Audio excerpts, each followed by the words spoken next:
You know, I liked it a lot. This is actually the only, I've been on big tracks before, but I've only raced on one. I raced at Texas Motor Speedway in June and in the ROMCO Super Late Model Series, which is the same kind of cars as these, exactly the same.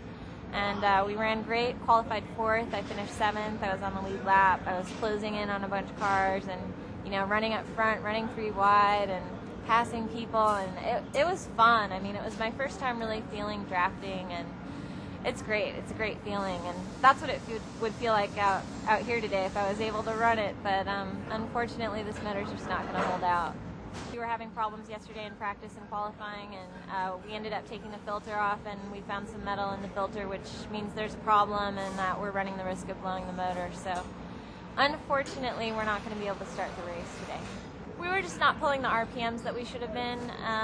We changed the gear, we made lots of changes, and we checked things, and you know, when you pull off that filter and you see debris in there, that's a very good sign that you do not want to take the motor out the way that it is. And we don't have a backup motor. You know, that's one of the problems. I mean, if you don't have a backup motor, you don't have a backup car. You know, if the first plan falls through, you can't get out there. So it's unfortunate, but it's racing. That's what happens. That's how it goes. Can't win every weekend. It's very bad to blow a motor. It's expensive, and also you run the risk of causing problems for other competitors, because if you blow the motor out on the track, you know, you're going to drop oil on the track. Other people are going to slip and slide and get caught up in it, and you could end up potentially causing a really big wreck. So we're choosing to not do that, and you know, I don't want to go out there and blow a motor and ruin it for other people that are having a good day. But I really want to thank Trim Spa for getting me out here and getting me back on the track. It felt good to be out there, even though we were having problems. You know, anytime I'm behind the wheel, I'm very grateful, and you know, just honored to be out there running. It's great to be on the track, and I'm thankful every time I'm behind the wheel of a race car. It's just not working out for us this weekend. Back to Charlotte, headed back home.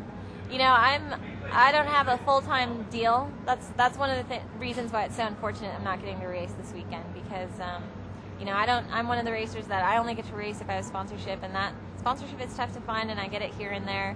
But I don't race every weekend. So when I'll be in a race car next, I don't know. We hope to be running, there's a couple of people we're talking to, and we may be running a Southwest Tour race and a Winston West race later this year. But that's all, you know, dependent on sponsorship. So we'll just have to wait and see.